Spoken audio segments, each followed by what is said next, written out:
Nga zemra, dua t'ju falenderoj të gjithëve për urimet e ngrohta dhe fjalët e bukura që na keni dërguar për letorin tonë të martesës.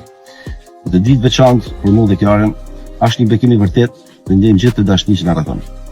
Martesa është çdo mëngjes kur zgjohesh pranë dikujt që ta njeh shpirtin, është çdo mbrëmje kur syt flasin pa fjalë, është një udhtim me gjithë mirat dhe sfidat, por kur dorën ta mban njeriu i dur, çdo pengesë bëhet më lehtë, çdo moment bëhet më i shenjtë. Kiara është drita që ndriçon jetën time kur nduaj më shumë dhe çdo ditë me të është një kujtim që duhet ta mbaj për jetë. Dashnia jonë është rrit bashkë me ne, është forcuar heshtje dhe është lulëzuar para syve tuaj dhe për këtë ju jam thellësisht mirënjohës. Faleminderit që keni qenë pjesë e kësaj rruge, që na keni përkrahur dasht dhe që keni ndarë me ne gëzimet, lot kujtimet dhe shpresat. Dashnia që na keni dhënë është dhuratë e çmuar dhe do ta ruajmë gjithmonë me zemër. Nga unë, Kiara dhe Luna, ju përshafoj me gjithë shpirt ju dua. Pas një betejë gjatë me padrejtësinë, pas një vendimi që u bë titull portales dhe fest për disa, drejtësia foli sërish dhe qartë: jam i pafajshëm.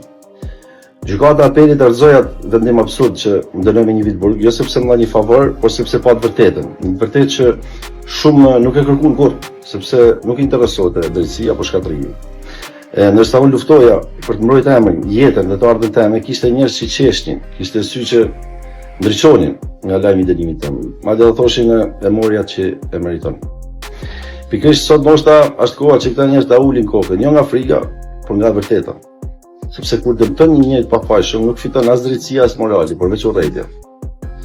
Faleminderit drejtësisë që foli, faleminderit jetës që më dha durimin, faleminderit atyre që besuan pas sa unë pafajësinë tënde. Faleminderit gjithëve. Fjala pafajësi nuk është thjesht një vendim, është dignitet.